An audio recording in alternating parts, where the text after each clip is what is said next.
Hello, hello, hello. Oh, are we ready to start? Yes.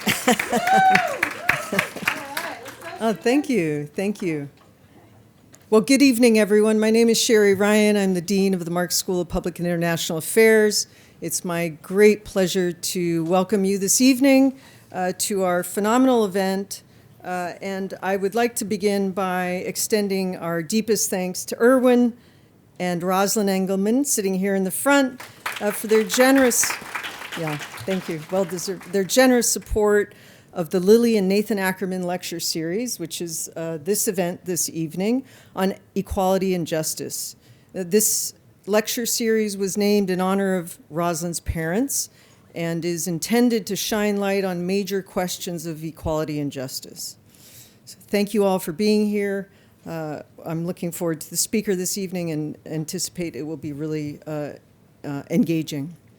I'd like to begin also by introducing Marian Engelman-Lotto, who's speaking here this evening on behalf of the family and will be telling us more about this very important gift that they've given to the Marx School. Let me say a little bit about Marianne's career. She's a lawyer and academic who's been devoted to civil rights and environmental justice.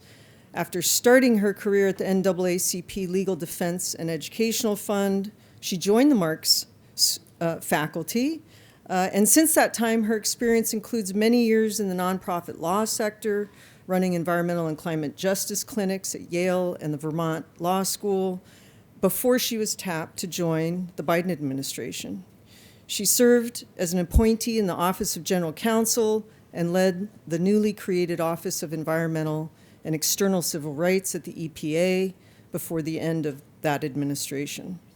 She's now launching, and I believe well into, serving as director of a new initiative at NYU called the Environmental and Climate Justice Initiative at NYU School of Law. She's lectured widely and taught graduate law and undergraduate level courses. Her most recent writing focuses on civil rights enforcement in the environmental justice context and the role of lawyers in community-based movements for social change. So I'd like to welcome Marian to come say a few words about the wonderful gift her family has given our school. Thank you. That was as long as my remarks should be. But many thanks to Dean Ryan, to Professor D'Souza, who's our Ackerman Chair, and my appreciation to all of you for joining us this evening. Welcome from the Ackerman Engelman family. On behalf of the family, and particularly Nathan and Lily Ackerman, I'm excited to welcome our speaker tonight, Dean Cobb. We are so honored by your presence and thankful for all you do to advance equality and justice. We've had incredible speakers as part of this lecture series. I think back to Judge Gabrielle Kirk MacDonald, former president of the International Criminal Tribunal for the former Yugoslavia, and I'm so appreciative of this forum. As many of you know, and you just heard, this lecture was named after my grandparents, Lily and Nathan Ackerman, who came to the United States from Eastern Europe in the early part of the 20th century. They were part of a tide of immigrants fleeing religious oppression and seeking a better life in the early part of the 20th century. I think of them often as we hear the harsh and misleading rhetoric about new Americans and the many who seek safety, as my grandparents did. I hear my grandmother's voice, her fear, echoing across the years, that her mother would not be let into this country through Ellis Island, either because of illness or because she didn't speak English well enough. Like so many immigrants and refugees today, they worked hard and wanted a better life for their children. Hanging over their story also was the knowledge that had they not come to this country, had they not come to the United States, they would have been killed by the Nazis. What a moment this is in the United States, which makes this series, this place, dedicated to introspection, to serious consideration of equality and justice, all the more important. I don't want to take too long, but let me just say a few words about my parents, Erwin and Rosalind Engelman, without whom this lecture series would not be possible. Not only are they in the room today, but they believe so strongly in this conversation that they encourage their friends to join us as well. And I want to give them a shout out and thank them for the effort to come. I taught at Baruch for a few years, and it was a special time and an opportunity, among other things, to teach what is essentially an intro to government class at the undergraduate and graduate level. Those classes have been my favorite classes ever to teach, and I still teach to this day, so don't tell my students. Baruch prides itself as having a diverse student body, and I had students in my class from all across the world. Imagine teaching about the idea of a constitution, a statement of fundamental principles and understandings, creating commonality for a country, with students from the former Yugoslavia or Rwanda who had been torn apart, where common understandings were shredded, replaced by fear and insecurity. They could explain better than I to their classmates why common understandings, why a constitution for a society is so fundamental. The themes of the course hit home. While my parents were born in the United States, they, like me and my sister, grew up with stories of persecution. And now I hear the fear in my mother's voice when it feels like those common understandings in this country may be disintegrating. There's a reason that my parents believe that this conversation is so important. They also have a deep commitment to Baruch and the CUNY system, and I want to recognize also the provost who is here in addition to the dean, a deep belief in this institution which gave our family its start and continues to provide opportunity to so many today. Again, many thanks to the Ackerman Chair and to our lecturer.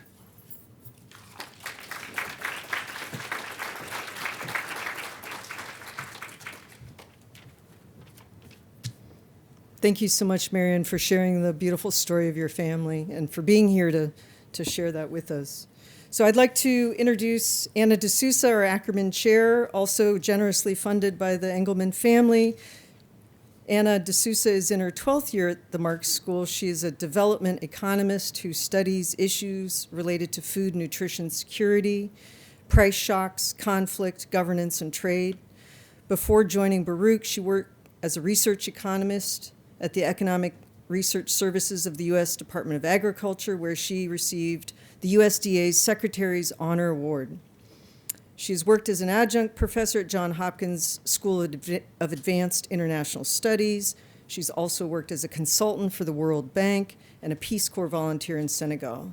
She received a BS in Finance and Economics from the Stern School of Business at NYU and an MS and PhD in Economics from UCLA. We're proud to have her as our Ackerman Chair and to lead this discussion this evening with Dean Cobb. Thank you so much.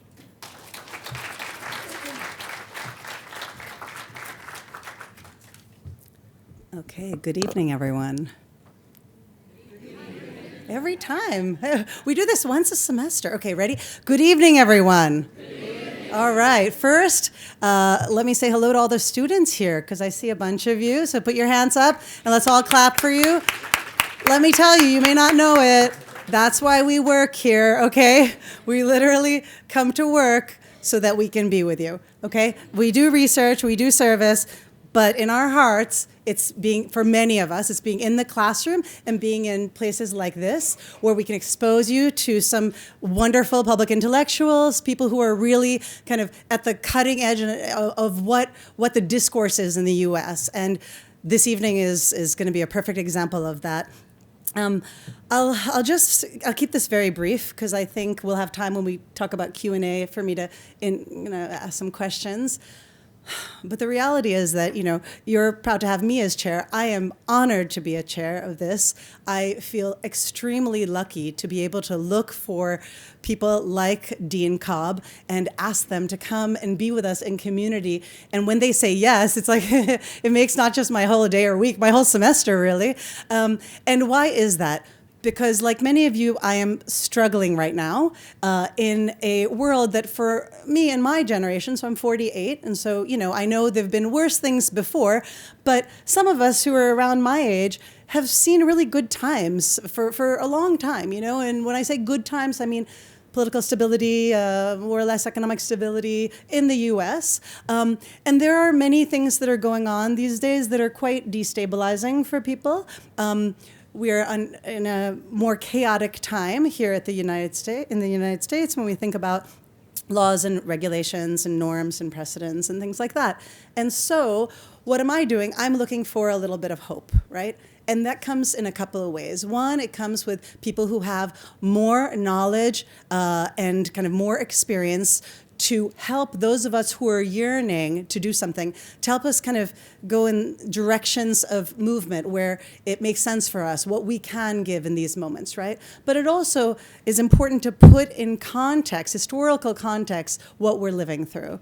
And so I think for students and even for people my age, like reading history and learning about what has happened in the past and putting what is currently happening in context, that's really useful. And so with those two kind of components in mind, someone like Dean Cobb, who's written extensively in many areas of history, but also kind of current moments, was a very natural choice. So with that, I will read the more official bio, and then we will get started with the talk. At the end of the talk, I'll have one or two questions for Dean Cobb, but then I'll really open up to audience. There are so many of you here this evening. I'm sure that you will have some questions.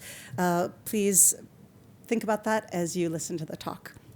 So, Dr. Jelani Cobb joined the Columbia Journalism School faculty in 2016 and became dean in 2022. He has been a staff writer at The New Yorker since 2015 and was a finalist for the 2018 Pulitzer Prize in Commentary.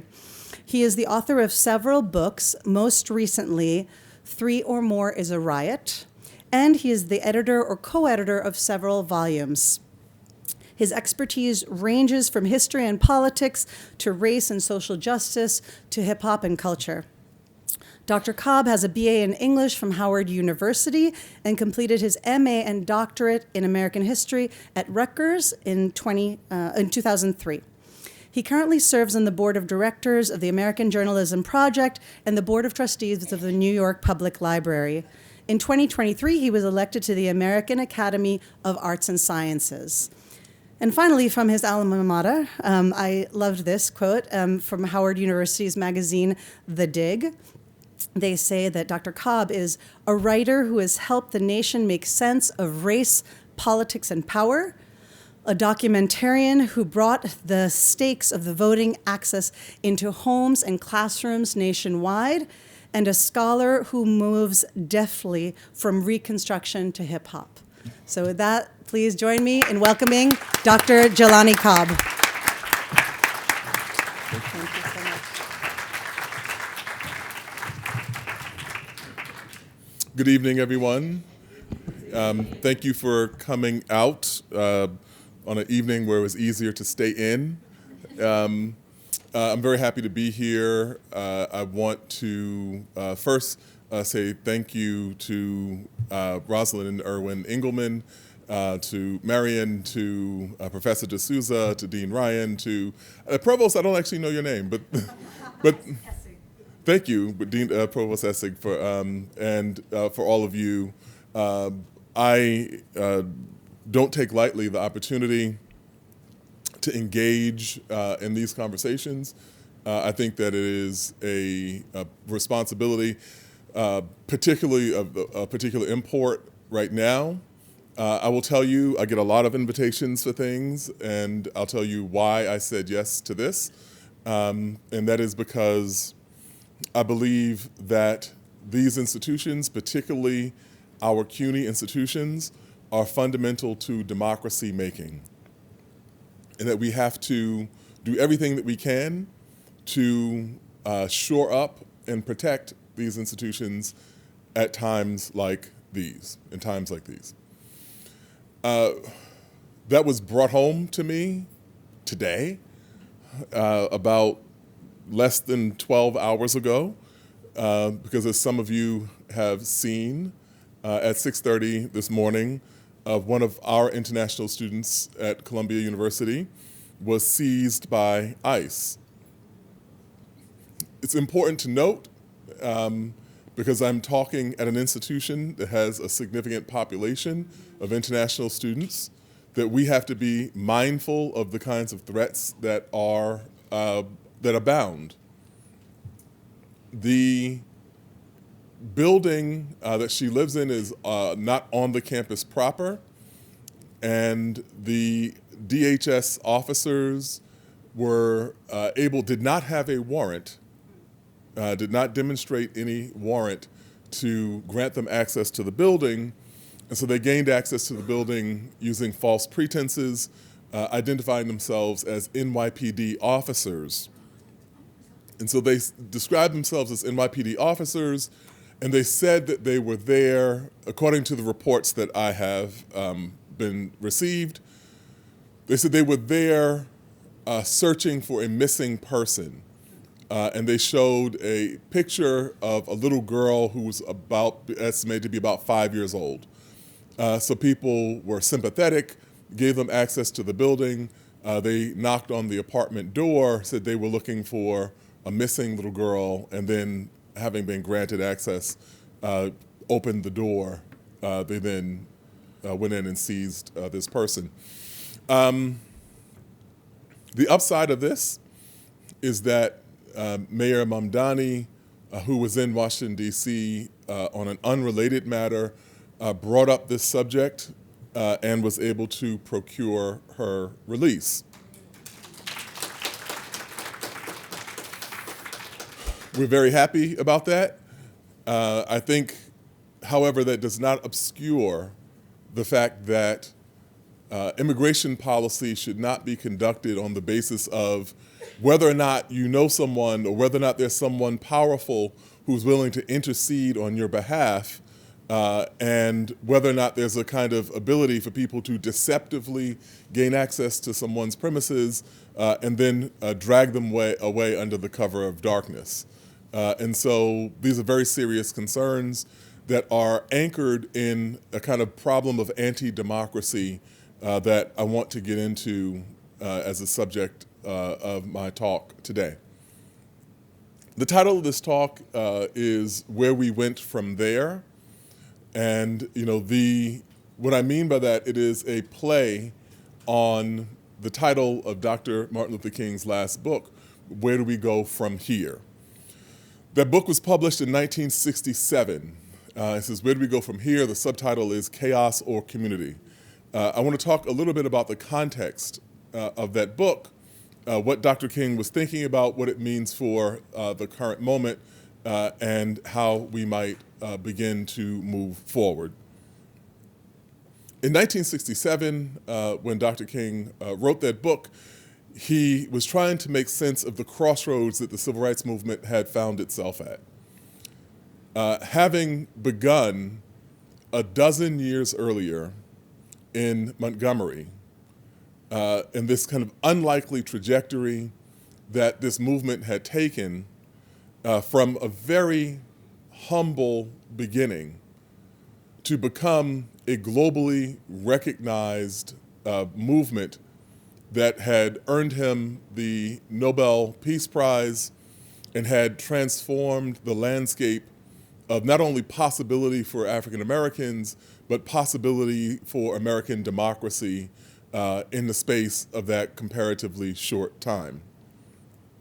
There's one thing that I think is important to bear in mind about this movement, which I have seen over and over again in social movements that wind up having a great consequence, which is that the objectives of the civil rights movement began with incredibly humble aims. And so when we talk about the Montgomery bus boycott, which begins on December 1st of 1955 with Rosa Parks' refusal to give up a seat on the bus, and we know the kind of mythos of the civil rights movement, how this began, and so on. Martin Luther King comes to the foreground, comes to be the head of this movement, partly because he is the youngest and he has the fewest ties. He's a newcomer. He's come from Atlanta, and he's in Alabama. And they think that there are the least number of ways that the system in Alabama can leverage itself against him. And he's young, he's not from here, we'll put the young guy in charge. And also people are not entirely sure that this is going to work. And there had been previous bus boycotts. Most recently, there had been one that was just a couple years prior in Baton Rouge in an attempt to upend segregation there. It had proved unsuccessful. When I say that they had humble objectives, the generally perceived view is that they wanted to overturn segregation in Montgomery. But that's actually not what they sought initially. When you hear the story of Rosa Parks, is that she refused to give up her seat. On buses in Montgomery, they had a kind of sliding indicator. They had a colored section, which was for people of African descent. They had a white section for people who were identified as white. And if the bus was empty and a black person boarded, they were to go to the back. If the bus was empty and a white person entered, they were to go to the front. But if the black section filled up and it was completely full in the back, any other additional person would have to stand up. And if the white section subsequently filled up, they would then move the marker back, and black people would have to successively give up seats in order to accommodate white passengers. The initial objective of the Montgomery Improvement Association was to get rid of that sliding tab. The people were prepared to live with the indignity of segregation if it weren't compounded by the indignity of having to give up your seat. It wasn't that Rosa Parks sat in the white section. It was that she sat in the black section and it was then turned into the white section. With these humble objectives, they attempted to broker a deal with the city fathers of Montgomery, who then turned down flat. We will not do this. We will keep the sliding segregation tab as it is.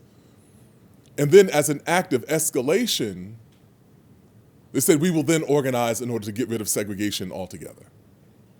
And this is how this movement begins, and begins to gain momentum.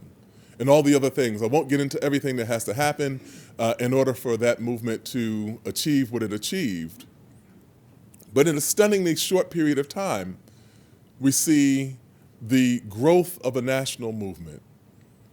We see the March on Washington. We see the development of the ability to pressure and influence the course of national politics and presidential elections.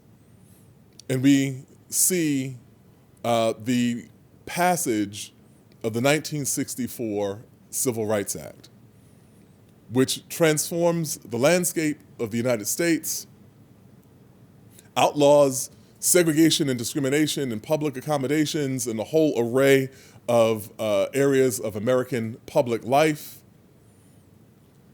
And then unbelievably, the following year, attains a Voting Rights Act, which was the kind of white whale of these movements in the years that preceded, the decades that preceded. And that changes the landscape too.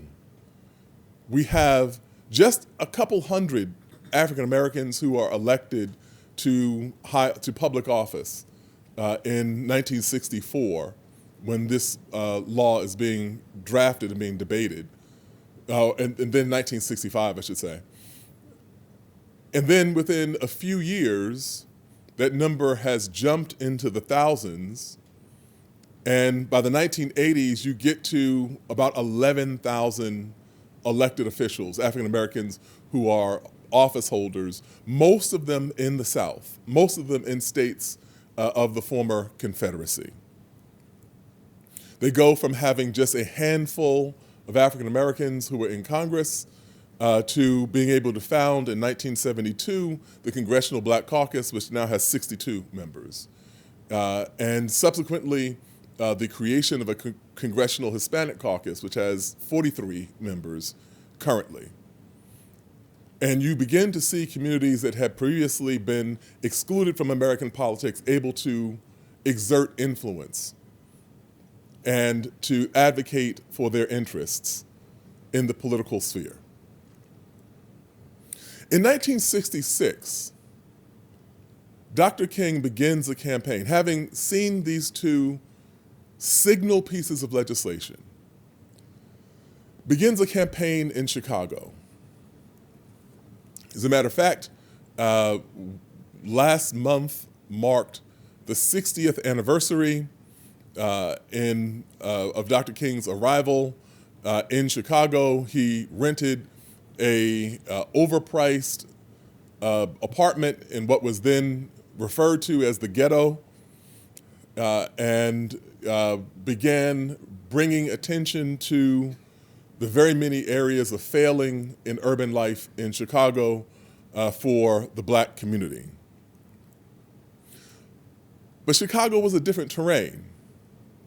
My comparison is that, in moving from the South to the North, Dr. King was like a person who was excellent on grass, who was now playing on clay. That this was a different kind of challenge for him, where he had almost been gifted by the characters whom he faced off against in most of the battles in the South. He's almost sent from central casting advocates of segregation who gave him a kind of volatile force to push back against with his ideology of peace. But in Chicago, he runs into the machine politics of Richard Daley. And when he makes a complaint about the garbage not being picked up in a particular neighborhood, the next day the garbage trucks are there.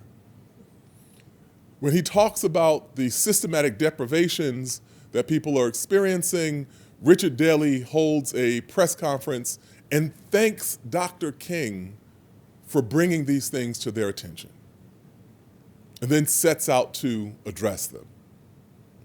Dr. King has a meeting with a number of young people who are gang members, his first night in Chicago. And they talk far into the night, and they begin to raise serious questions about the efficacy of his ideals of nonviolence.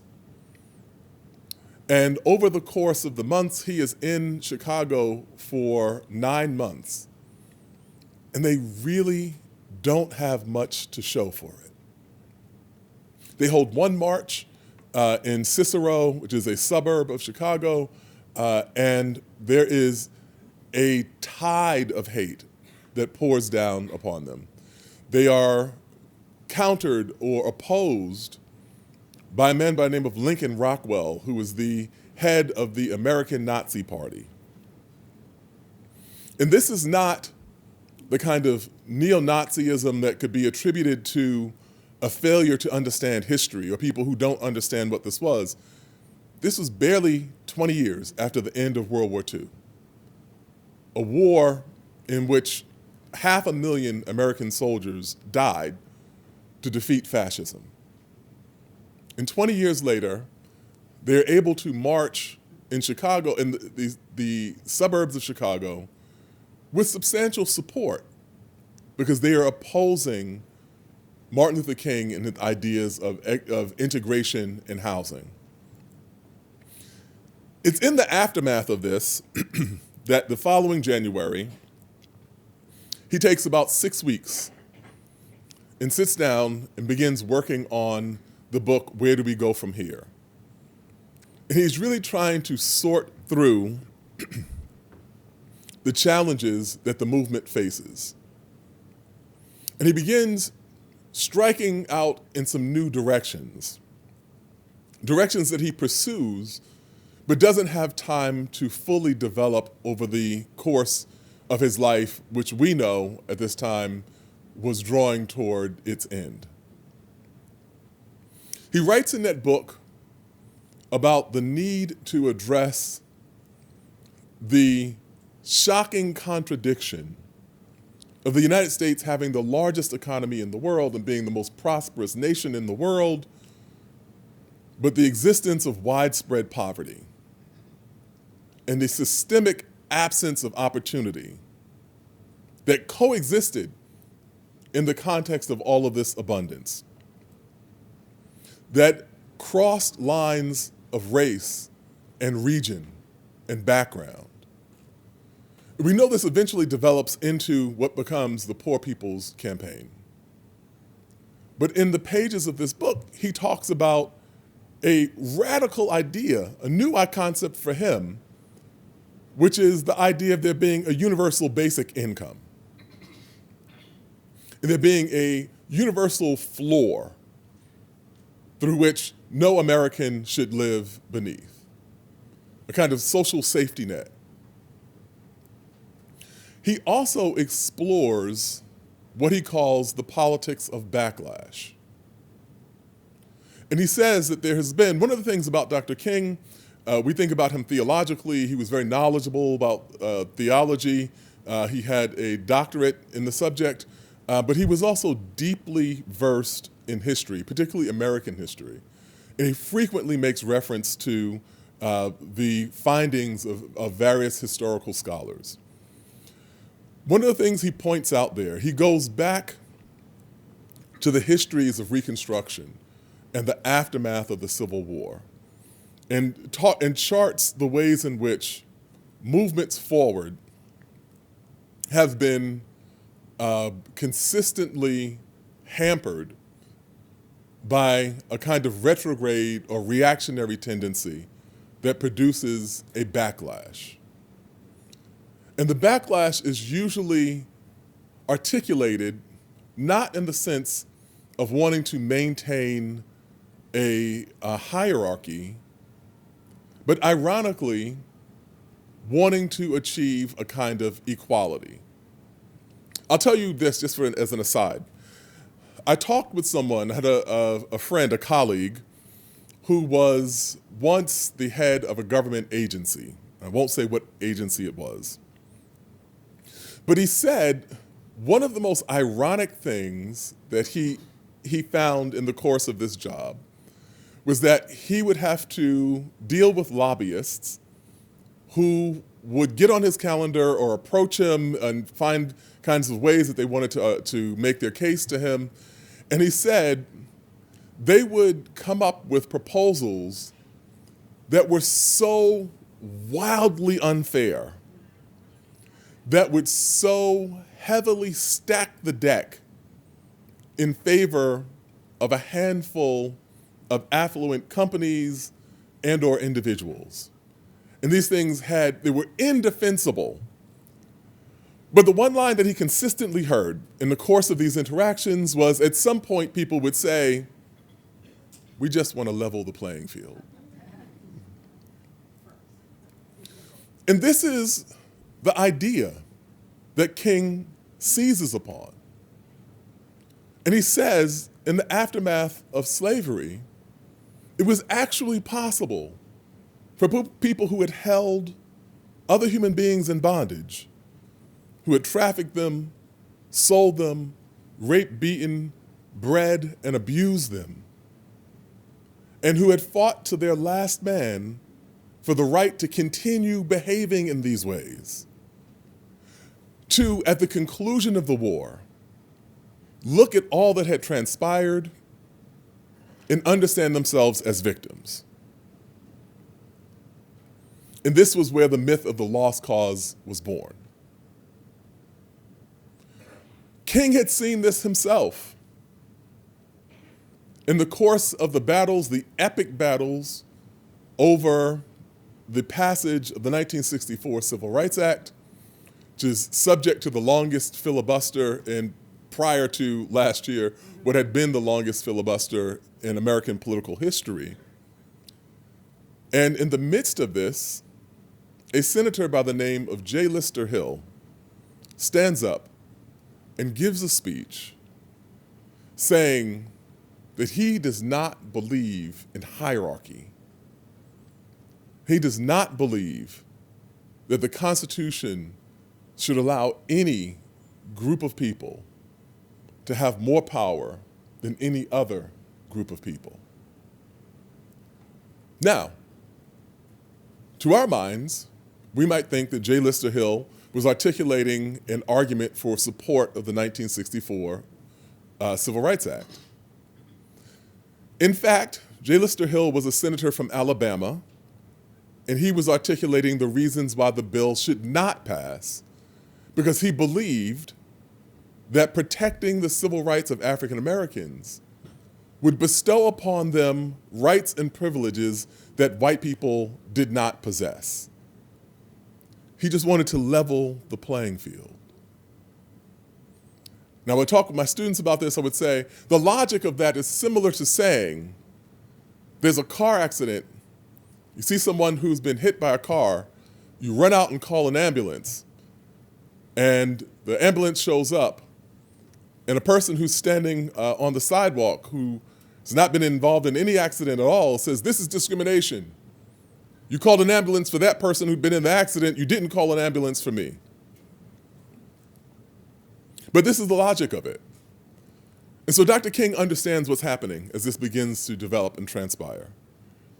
And it shapes the direction that he pursues for the remainder of his life. And in the aftermath of Dr. King's death, there's another piece of legislation which becomes a third kind of pillar of the civil rights movement's legislative achievements, and that is the Fair Housing Act of 1968. And these things are meant to provide the basis of the kind of guidelines for a new, more equal society. And we begin to see this transformation. We begin to see the fruits of it. We see the development of a post-civil rights movement black middle class. We begin to see the increasing integration of American life. We begin to see social dynamics like increased numbers of interracial marriages and so on. And it begins to, the yield of the civil rights movement begins to do what the best of our social movements have achieved, which is to deliver benefits outside of the specific category of people who had pursued this cause in the first place. The Voting Rights Act is a great example of this. In 1965, the Voting Rights Act is passed, signed by Lyndon B. Johnson. He says that he is doing so in reaction to the events of Bloody Sunday in March of 1965, where demonstrators are attacked and beaten on the midst of their Selma to Montgomery march. Famously, this is where the late Congressman John Lewis was bludgeoned, nearly killed as a result of his injuries there. And looking at this tableau of violence, President Lyndon B. Johnson says that he will seek out and sign a Voting Rights Act. And this is specifically, it's meant to address the dynamics of disenfranchisement in the 11 states of the former Confederacy. But over successive years of the authorization and reauthorization of the Voting Rights Act, it begins to become applicable in a dizzying array of circumstances. Native Americans utilize the Voting Rights Act as they have difficulty accessing the ballot in communities, particularly in North and South Dakota, with significant numbers of Native Americans in the population. Immigrant groups begin utilizing the Voting Rights Act. When we had the most recent election, mayoral election, I took my daughter to the polls with me. My daughter is 8, and I remembered when I think I was 7, and my father took me to the polls with him to vote for Jimmy Carter, and he was talking to me about why he thought that was important. My father was from Georgia. Jimmy Carter was from Georgia. What was unspoken at that time was that had my father attempted to vote in his native Georgia, he would have been killed. And so it was a tremendous thing for him to vote and to take me, specifically, to take me with him into the polling place. And so I did that. I took my daughter with me to the poll. And I filled out the ballot. I gave her the ballot to put in the machine. She puts the ballot in the machine. I immediately give her a piece of candy. It's like we want a Pavlovian association of voting with, I don't know, it just makes me happy. And so I was just saying, I think good parenting involves, like good coaching involves a fair degree of manipulation. But before we did that, I showed her the ballot. And I was like, what does this say? And she tells me what it says. And I was like, what does this say? And she was like, I don't know. I think that's in Spanish. Oh, okay. And I was like, what about this? She was like, I don't know. I think that's in Chinese. I was like, oh, okay. What about this? And I was like, I think this is Haitian Creole. And I think we go through all of these different languages. And it's like, why is it important that we have this ballot in all of these different languages? And she was like, so people, like, if they don't speak English really well, they can understand. That's exactly it. And so democracy means that you maximize the ability of people to participate in the process. And that is a product of the Voting Rights Act. And so it begins shoring up democracy in all of these ways. And at the same time, we begin to see over the long haul the registration of the dynamics that Dr. King talked about, the dynamics of backlash that Dr. King talked about, the dynamics of understanding something that is meant to literally, actually level the playing field as being something that would give unfair advantages to one community over another. Why didn't you call an ambulance for me? This culminates in 2008. We see the election of the first black president, Barack Obama. And in the midst of this, a good friend of mine who worked in politics for a very long time, and as there's a kind of national euphoria in particular communities at the possibility of electing a person of color to the White House, my friend calls me, and this is right before Obama clinched the nomination in 2008. And my friend calls and says, you know there's going to be hell to pay for this, right? And I said, yeah, I know. And he said, you know the Voting Rights Act is gone. And I said, yeah, I know. And in due course, we began to see an assault not simply on Barack Obama as a political figure. People can have all sorts of ideas about political figures and agree with them and disagree with them on matters of principle, but an assault upon the legitimacy of him as a president at all. And we saw this articulated by a resident of Queens, a native Queens native, who began raising questions about the citizenship of the President of the United States, which had the implication of questioning not only the legitimacy of his ability to be president, it questioned the legitimacy of his ability to vote in the election that he actually won. And the movement that gains momentum around him, the whole array of different dynamics, and political scientists have all sorts of ideas about it, but one central thread is this theme of backlash. And specifically, a kind of inversion of the civil rights movement. There are many examples I could give you, but I'll give you just one. In 1954, the Supreme Court decides the Brown versus Board of Education case, and it is decided on the basis of a number of arguments. One of the most notable and recognizable and historically resonant came from the form of a doll test. Like, you raise your hand if you're familiar with the doll test. For those of you who are not familiar, the 14th Amendment to the Constitution establishes due process and equal protection under the law. That you can't have laws or practices that have a disparate impact on one community or versus another.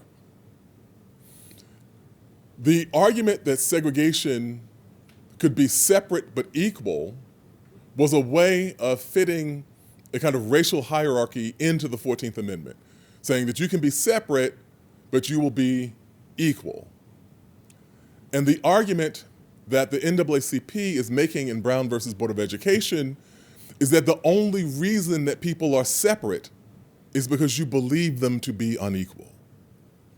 And they use as an example of this a test in which they have a black doll and a white doll, and they ask black children, what do you think of the dolls? And they will attribute all sorts of negative emotions to the black doll, that the doll is not smart, or the doll is bad, or the doll is ugly. And they will associate all sorts of positive sentiments with the white doll. The white doll is beautiful, the white doll is good, the white doll is smart. And then they would say, which doll looks like you? And they would say that the black doll looked like them. And it was drawing the inference that they had been infected with this sense of racial inferiority, which was a product of this school system and the policy. And if, in fact, this happens, that black children are negatively impacted and white children are not so impacted, then you can say this violates the equal protection clause of the 14th Amendment. That is Brown versus Board of Education in a nutshell. When we began to see the assault upon what people called CRT, wasn't actually critical race theory. But when you began to see the assault on critical race theory several years ago, it was articulated under the guise of protecting white children from emotional and psychological harm. It had taken the logic of this benchmark civil rights case and turned it inside out for the purpose of removing any reference to the actual history as it had transpired, and of removing any policy that might have been utilized, like DEI, might have been utilized to uproot the legacy and the vestiges of the prior segregated order. And we can find this time and time again. We could spend the rest of the night, we could just go through all the examples.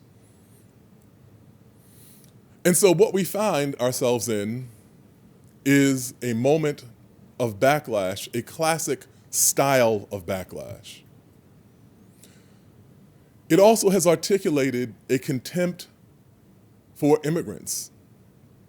One of the things that we have found consistently, we can go walk through this history, is that when we see attempts to suppress votes, we could talk about what's going on with the midterms as they loom, just in the fall.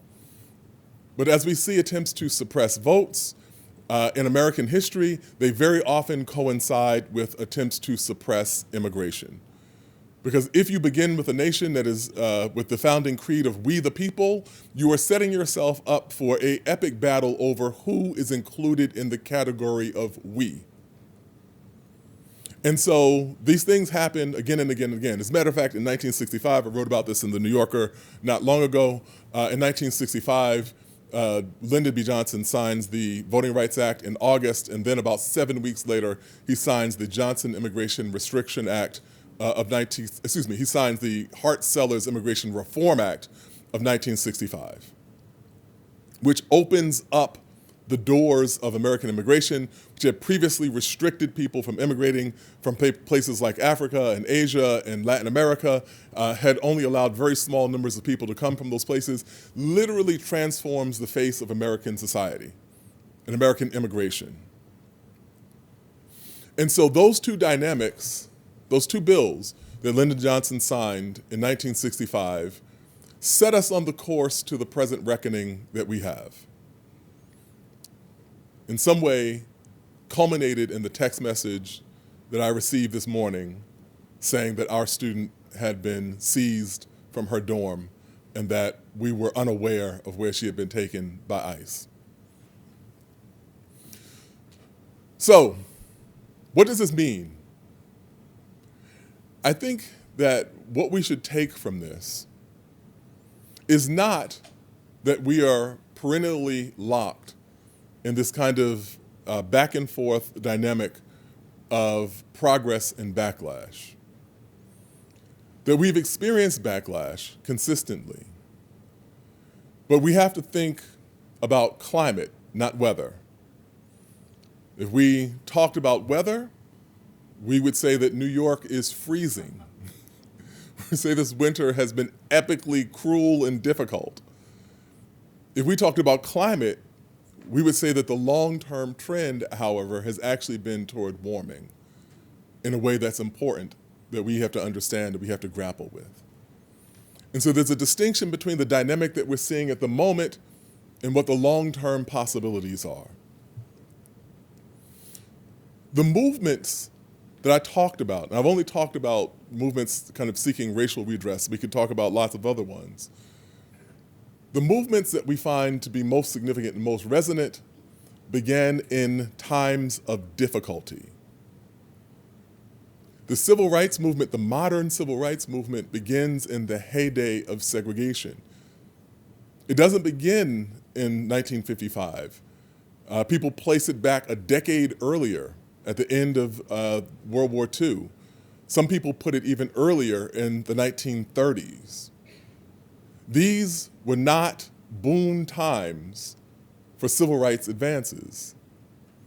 But what they were moments in which people could plant seeds that might take decades to germinate, but nonetheless could produce positive outcomes. The advances of the 1950s and 1960s were a product of a confluence of dynamics, the Cold War, the development of mass media, demographic shifts, all sorts of changes.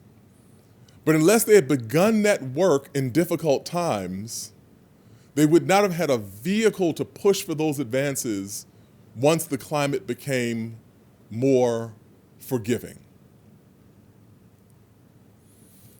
Additionally, when we look at societies that have dealt with authoritarian and autocratic movements and impulses, it remains important, it remains crucial that we do something that seems touchy-feely and simple, but winds up being fundamental to preserving democracy. And that is that we have to protect and nurture a basic sense of decency. Because what autocrats attempt to do is to make us indecent. When I was in graduate school, we were talking about a professor. This was not charitable, but we were talking about a professor that we had a difficult time with, and the person said, I think this person just wants to destroy me. And I said, no, I think they're more like a virus. They don't want to destroy you. They just want to get inside you and replicate themselves. And so, well, you know, the idea is to make us into small versions of the autocrat himself. And we fight back against that by maintaining our sense of decency. And that can transform, that can create incredible moments. The most notable of which was the recent one that we saw in Minneapolis, where people came out, and I wrote about this, I won't go into all the details of it, I wrote about the connections between the way that people reacted to the Fugitive Slave Act and the ways that people reacted to what they were seeing with their neighbors being dragged away under the cover of darkness in Minneapolis. And there are these kinds of related dynamics across more than a century and a half of American history. But I was talking to a friend of mine, Lydia Polgreen, a New York Times journalist, and we were in a green room at MS Now. We were about to go on air, and we were talking about these issues. And I didn't know, I've known Lydia for a number of years, I didn't know that she'd grown up largely in Minneapolis. And she said, do you know what the political ideology that is driving these protests is? And I was like, no, what is it? She said, it's, gosh, that doesn't seem right. And it was simple as that. Simple decency. This does not seem right. But collectively sharing this perception that this does not seem right became powerful enough that night after night after night, people stood to protest against what was happening in -12, -15, -17-degree weather. And they won. They won that battle. There's a much longer conflict, but I think that it's an example of what can be achieved and attained. And the last thing that I'll say is that across these movements, people have been guided by a resilient sense of hope. Not a kind of anodyne sensibility that everything is going to be okay. That's not necessarily true. And we have a mature understanding of the world. We know that to not be the case. But it's a kind of mature optimism, one that is durable. I tell people that I have the optimism of a boxer in the late rounds. And what that means is if I'm still on my feet, I have a chance of winning. Not guarantee, but that is possible. And it's the maintenance of that hope that has undergirded the changes that we achieved under unlikely circumstances and that we're charged with protecting today. And if you ask the question, can hope really provide these kinds of outcomes, then I would humbly submit to you that it's the only thing that ever really has. Thank you.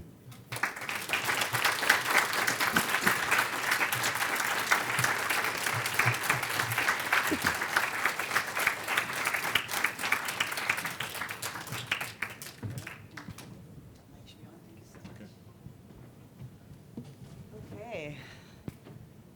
Hello again. I hope some of you have thought about some questions. I'm going to start with just one or two, and then we'll move around to the audience.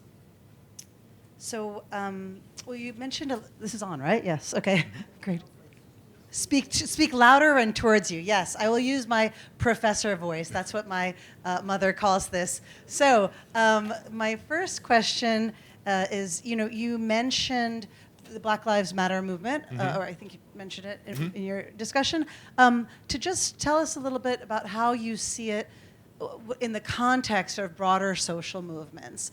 And I like the idea of you mentioning, germinating seeds at some point and then seeing them, seeing the flowers later. But yeah, can you just speak a little bit about that? I think the thing that was interesting, can everybody hear me? Yes. Okay. I think the thing that was interesting about the Black Lives Matter movement was that it did not emerge during the presidency of Donald Trump. It emerged during the presidency of Barack Obama. And the fact that, so Barack Obama as a young man had been a grassroots activist, an organizer. And he talked about that, in Dreams from My Father, about how he came to understand the limitations of grassroots organizing, which he had once as a young person thought, was the sum total of possibility. And, Chicago taught him just how far you could take that. And he then says, okay, we have to go through the electoral route, the system itself. And he takes that as far as you can possibly take it. Like it is a terminal degree. You know, there is nothing above the presidency that you can aspire to. And in the midst of that, where African Americans are more enfranchised and more represented politically than we ever have been, dating back to 1619, what you get is the explosion of a grassroots activist movement, which is in and of itself the opposite, the inverse of Obama's epiphany, where Obama recognizes the limitations of grassroots organizing. His presidency indicates the limitations of organized politics. And I always think that movement, for its pluses, its minuses, some of the things it got wrong, all those other things, I think the fact that it had the kind of dramatic appeal that it did was a commentary on the fact that you could have a black person elected to the presidency and he would still have to show his birth certificate to prove that he actually was an American. Thank you.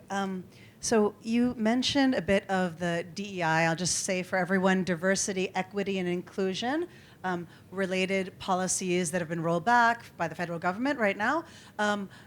Can you speak a little bit to kind of how, as consumers, as citizens, we should be thinking about the rollbacks that have taken place with those same policies at the firm level, firms across this country? And some, I think the government is kind of, going to kind of sue one or two firms over something, and so there's a little bit of a push there. But I feel like it's been very kind of, they've proactively been rolling back many things. Yeah, and I'm kind of curious, what you think about that. But the thing that no one really grappled with was the fact that diversity was materially beneficial for lots of organizations. And so especially when we look at the demography of the country, that there are people from all sorts of different backgrounds, people who have different experiences, different frames of reference. For me, working as a journalist, I want everyone I can possibly get in my newsroom. And one of my friends just talked about this, for instance, when there was the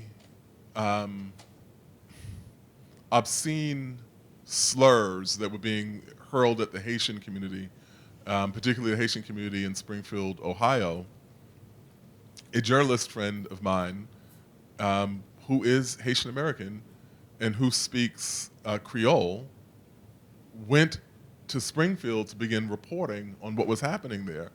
And to her shock, she learned that she was the only Creole speaker who had been there. There had been no one else. And this is a community in which many people only spoke Creole or spoke limited English and had been unable to articulate what was happening to them, how they felt about it, what they had seen, what they'd experienced. But I will tell you who was really happy to have a Creole speaker in their newsroom that day, and that was her organization, because it gave them an advantage, an ability to do a story that no one else could do at that point. And that happens again and again and again across different areas, different contexts, and so on. And so do you think, just to follow up on that, do you think that, let's imagine we are out of this current administration in 3+ years, whoever is in charge, let's say later, is maybe neutral on these policies. Do you see companies then kind of moving more towards these policies in the sense of like kind of organically, or yeah? No. No. Okay. I think that it's like physics, that you can roll something down a hill, right, inertia, but you have to apply energy to move the object back up the hill. And what we'll achieve is a kind of inertia as a result of this. The other side, I think a handful of institutions will recognize the practical utility of these kinds of policies. And one of the things that's really interesting in higher education is that at the same time, going back to the kind of inversion of the logic of the civil rights movement, at the same time that DEI programs have been wiped out, we're seeing a push for quote-unquote ideological diversity, which I'm in favor of. You know, I do not believe I should have a choir of people who all think the same in my classroom. However, conservatives do not have any legacy of being legally prohibited from enrolling in institutions of higher education in the United States. We are not overturning any systematic elimination of conservative viewpoints. But we're now looking at an open promulgation of diversity programs for people who are on the right side of the political spectrum. Not leveling the playing field. Not being like, yeah, we just want to level the playing field. Right, exactly. Okay, and then my last question before I turn it over to the audience. You've, not today, but in some of your work, you've spoken about journalists winning back the trust of the people.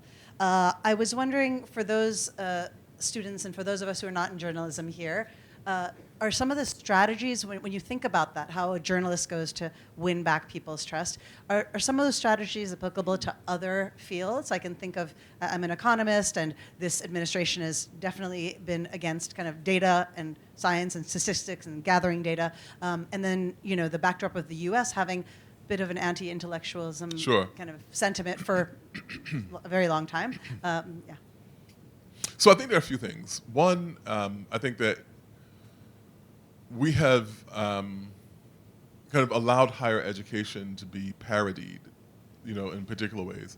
And we haven't articulated what we do, not really well. And as a result of that, it's easy for people to come along and say, you know, we're terrible, we're useless, higher education has no purpose, et cetera. My father had a third grade education. He grew up in Jim Crow, Georgia. My mother had a high school education.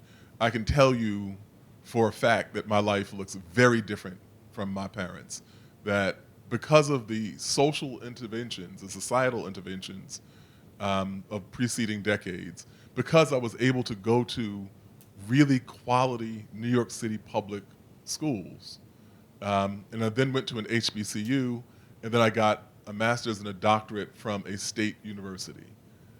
All of these are institutions that have a public mission. Because I was able to do those things, I now pay way more in taxes than my parents ever did. That is a win-win. You know, I wanted to be able to live the life that I live, and the federal government wanted a significant portion of the yield of that. But when we look at, I don't even remember where we were going with this question. I got so caught up on this. Oh, it's okay. No, it was a good story. What I was wondering about is you've mentioned how journalism has lost the trust of the people. Right, and so the I trust. was just kind of curious, you know, for higher education. On the trust and side, right. Other areas. For higher education, we haven't articulated what we do and the service that the value add. And I think that is true of all sorts of institutions, even for what I was just talking about, the democracy-making work that this institution does. And the transformative impact in people's lives. Your community knows that, and maybe New York City is probably different. New York City knows that, but we don't generally have a sense of this anymore.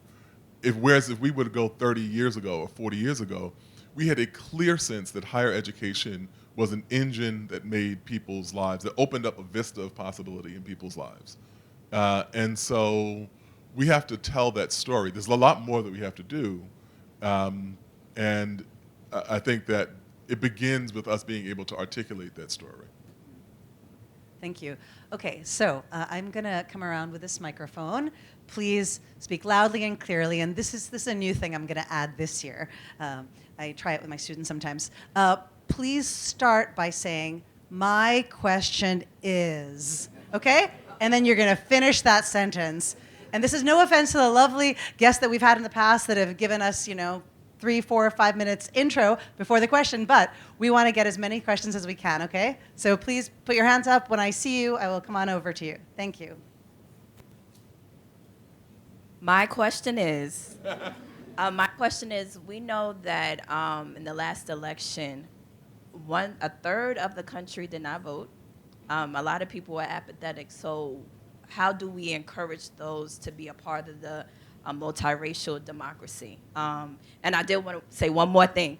I just want to stress, and it's often glossed over, the fact that Black Americans' tenacity, especially during the civil rights movement, leveled the playing field for everyone and the rights that everyone has today. And it's important for us all to fight for a multiracial democracy. I wanted to say that because it's important to say. Thank you so much. I think that one of the things I want to actually give you an actual answer. Actually, I'm sorry. Could you just say the question again? I was thinking about the last thing you said, and I got. Oh, I'm sorry. I distracted you. I just wanted to say the question was a third of the country decided a third of the to country sit. that did not Yep. vote. Yeah. So one of the interesting things is that so many people did vote, and that was actually a high turnout election. But there were these other kinds of things that were breaks. Some of them are particular to that election. There was huge, on the Democratic side, huge disaffection around the war in Gaza, and the Democratic Party was kind of split. And so a lot of people didn't vote as a result of that. On the other side, the structural side, things that go from election to election, we don't make it very easy to vote. And if we look at what's happening now, it's going to become more difficult with kind of citizenship tests and so on. But one of the things I find to be interesting is that people will say you have to show ID in order to vote. But they never attach any provisions to fund an expansion of the DMV. When you look at the numbers of Americans that don't actually have an ID that would qualify. Also, when you look at hourly wage workers, I went to get my New York State license when I moved back here from Connecticut in 2016. Raise your hand if you have gotten a license transferred from another state to here. Right. How fun was that experience? Right. And if you imagine if you were being penalized by missing wages for all the time that and I had to go on multiple days for this. That puts a kind of incentive for people to not do that, to not have that kind of ID. But if we were serious about this, if voter fraud was a problem that warranted the kind of nuclear option response that's being discussed, which statistically it's not, it's infinitesimally small, according to the data that we have. But if it were, you would expect to see an increased possibility for people to actually get the correct ID. That does not, in fact, in many red states, what we see is the exact opposite. A reduction in the number of government offices and motor vehicle offices where you can actually get a qualifying ID. And so that's a battle that has to be waged too. And then lastly, I think that we will probably, in the next decade, see some sort of realignment in American politics of new coalitions being developed. The ones that we have now seem to have frayed around the edges a bit, and you might see the emergence of a broad, class-based, maybe cross-regional coalition that is around the kinds of threats that AI poses to workers, the kinds of threats that even white-collar workers are now experiencing, because automation was for working-class folk, and now AI is for white-collar folk. And there's a kind of bigger possibility of creating a politics that will make people feel more excited about even participating in the process. So my question is in the context of new societies and systems emerging from destruction, from the biblical flood to Western Europe, post World War II. So I would like to know, what are some possibilities that you see of what a post-Trump America might look like? That's kind of what we were starting to talk about, right? So there was an interesting kind of dynamic that people didn't really like, but it was true, in 2016, there were these Trump-Bernie voters, people who were torn between Donald Trump and Bernie Sanders, who were very dissimilar candidates, temperamentally very different people. But they were talking about a kind of populist politic that has great resonance. And the right-wing populism that Donald Trump represents has typically in American history been racist, often misogynistic, very often anti-immigrant, and has tended to believe in conspiracy theories. Like if you just kind of went down the checklist of what right-wing populism looked like in the 20th century of the United States, it would kind of map onto the things that we've seen. Bernie Sanders represented a different kind of populism. It was actually the kind of populism that Dr. King was articulating in the Poor People's Movement. And he connects to that. We just saw the death of Jesse Jackson last week. One of the things that people don't know is that in 1984 and 88, when he ran, he was trying to forge a kind of political coalition that would be the equivalent of the Poor People's Campaign from 1968. And there is a tradition of that in the United States as well. It is possible to articulate that regular people are not getting a fair shake without pointing to someone else and saying the problem is them because of the language they speak or how they pray or their country of origin or fill in the blank, you know? So I think American politics could go in one of those two directions. Also possible that what we associate with Donald Trump is entirely a product of him. There have not been, at least that we've seen thus far, it's like the formula for Coke. We haven't seen other political figures, Ron DeSantis was one of them. He thought that, he had the secret sauce, just be mean to people. And that didn't work.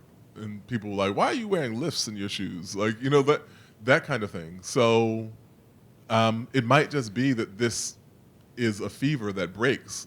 It doesn't exist beyond the person who is the most prominent articulator of it. Okay, other questions? There's a microphone right there, and I'll come right to you. Hold on. My question is, thank you.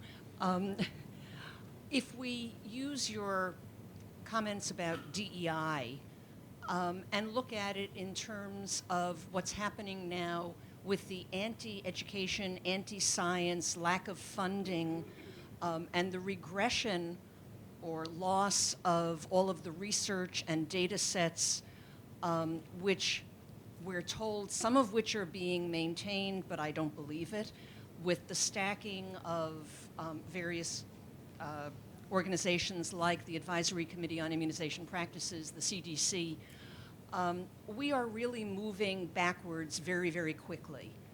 Where do you see a chance of saving this? It's interesting.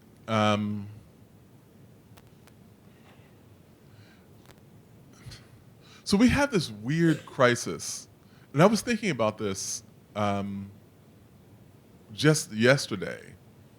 And Senator Elizabeth Warren talked about how a person can go to a health clinic without any knowledge that the clinic is owned by CVS, and they prescribe you a bunch of drugs that require that they be filled at CVS, and then you have an insurance company which is owned by CVS, which is negotiating the price of those pills that you're going to get at CVS, and it's this kind of cyclical thing that's ripping people off. And we've seen politicians on the left articulate this need to change our healthcare system. And then we've seen this movement that I don't think necessarily aligns neatly with left or right of the kind of wellness people. Because I mean, initially, there was more of a progressive left, maybe Bay Area, touchy-feely kind of idea that then became kind of weaponized and became the RFK version of what it is. But the original people that I was in contact with who were anti-vaxxers were on the left politically. I was talking about this 15 years ago. And so what's happening on the health side of this is the equivalent of what's happening on the economic side of it. Like Trumpism, in short order, took actual grievances, legitimate grievances, people who are being exploited, taken advantage of. When we look at the housing crisis in New York City, and then we have all of these buildings that are empty because they're just safety deposit boxes for Russian oligarchs. But there's no housing being built that actual New Yorkers who make the city work can afford to live in. Yes, you are being ripped off. But what Trumpism did was siphon that anger away from its kind of correct targets and drive it into the directions of all these destructive things that I just spent the last 45 minutes talking about. On the health side of it, the same thing is happening. That we have a terrible system, and we have, a kind of pill mill approach to our healthcare. Like if anything that's wrong, people will say, here, take a pill, but they don't really articulate what's happening to make this thing happen in the first place. Like, why is this problem happening? Why do so many Americans have type 2 diabetes? Why do all of these things? And people don't necessarily want, it's admirable. The admirable thing is that people don't necessarily want another pill. They want to know what is driving the problem in the first place. And that has been taken and pushed into the kind of conspiratorial places. So I think that in these institutions, we have to have people of goodwill and people of a kind of decent impulse to actually take those concerns seriously, to say, yes, this system doesn't, there seems to be something wrong here, and there seems to be profiteering here, and this is not how we should handle health. But at the same token, no, vaccines are not going to cause autism. And no, you should not drink raw milk. That pasteurization was actually a useful, development. And so because, I'll sum it up like this. When I get into conversations with people in journalism, they start to lament that people don't trust us anymore, I usually respond with, why should they trust us? Given the things that we have gotten wrong and some of the mistakes that we've made, we have to articulate a positive reason why people should trust us. And given the lapses of so many American institutions to look out for American people, on some level, we brought this on ourselves. So that's a very kind of convoluted answer.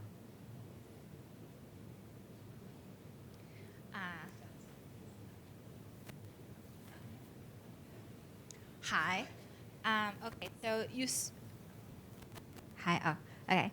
So you spoke on a sense of a resilient sense of hope, and it got me thinking about like today's grassroots advocates. So my question for you is: in today's society that requires instant gratification and results, how would you ignite that resilient sense of hope in today's grassroots advocates, where they may feel their efforts seem in vain, especially when they start seeing things that they protest for get passed and get pushed through regardless of? Because I feel like today's advocates are more reactive, a lot less proactive. So how would you, what advice would you give them to kind of keep that resilient sense of hope? I don't necessarily share the same view. I think that young people are young people, and just as when I was a young person, I had to be taught certain things by the people who came before me, and to understand that these things take a long time. These are protracted struggles, and you have to be able to get comfortable with that sense. And sure, there are digital distractions, and everyone is kind of caught up in their devices and all of that. I think we thought the same thing about MTV when I was, a teenager, or any of the other things that were going on. And I don't want to be dismissive, but I just think that there are kind of similar challenges that tend to go over time. I forget what time frame it was from, but I want to say it was like 100 years ago. And someone showed me this quote from a person who was like, "Oh yeah, these young people, they just they don't want to work for anything. They don't have." Whereas we think of like a century ago, like all those people did was work. Like they're like the high watermark for it. But there was a generation before them going, "Oh, they're lazy," And I think it's easier to see that sometimes than it is to see that generation after generation, more or less, young people get it, even if it takes a little while.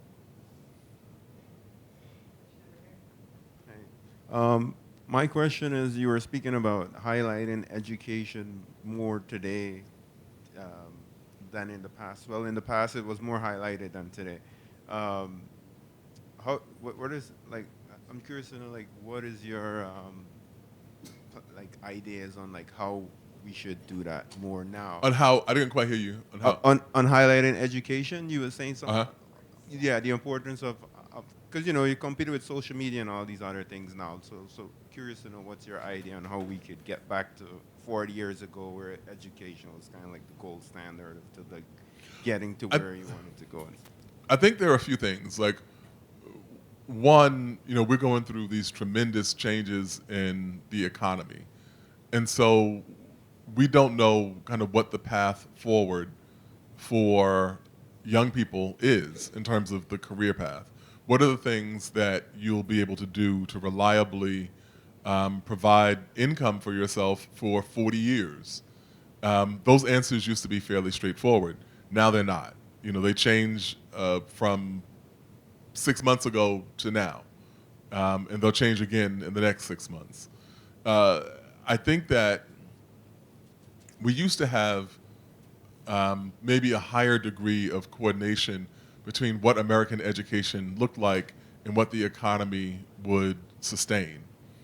I think that we have to get back to that in some basic ways. But also, in order to do that, we have to be flexible and willing to adapt in higher education. And so I have conversations with people who are like, AI is terrible, we don't use it at all. I'm just kind of like, okay. From the minute that ChatGPT emerged, we knew that it was going to have some destructive possibilities at the journalism school. We knew that it was going to have some destructive possibilities, but it also was going to hold some real opportunities. And we wanted to maximize the opportunities and minimize the dangers. And so I think we have to be open and willing to think about operating and educating in new ways that are useful for the landscape that we're actually in. But first, we have the simple job of actually figuring out what landscape we're in. Okay, I think we are going to wrap up this evening. I will just say a few thank yous. Thank you to everyone who is watching and will be watching this recording. Thank you to all of our guests who have come here. A little closer. Sorry. Oh, there you go. Okay. Sorry. Thank you to all of you who are here this evening, and you've shared a lovely evening together with us. I think one of the things we were talking about earlier is the importance of community, and Dean Cobb's work, kind of you see that through social movements and other kind of organizations. And I think us being in this community here is really important. For some of us, our students are not here, but we will bring back some of the learnings from today's lecture to our students. For those students who are here, we welcome you, we thank you, we hope to see you at the next Ackerman Lecture.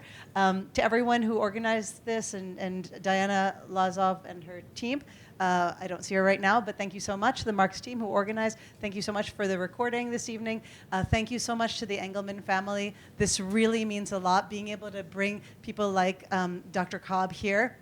is wonderful for our community. It gives us hope and inspiration during this very challenging time. So thank you very much. Thank you, Dean Ryan. Thank you, Provost Essig, for being here. And last but not least, thank you so much, Thank you. Dean Cobb. Thank you. So we just really appreciated. That was a great lecture, and I think a lot of us got a lot out of it. I usually hear from people afterwards. They send me an email and thank me, but you shouldn't be thanking me. You should be thanking him. So you can do so as soon as we finish right now. We're going to have a few minutes of kind of mingling and chatting. If you didn't get some food, please come to the room just behind us. There's food, there's drink. Let's enjoy a few minutes of reflection together. All right. Thank you. Thank you.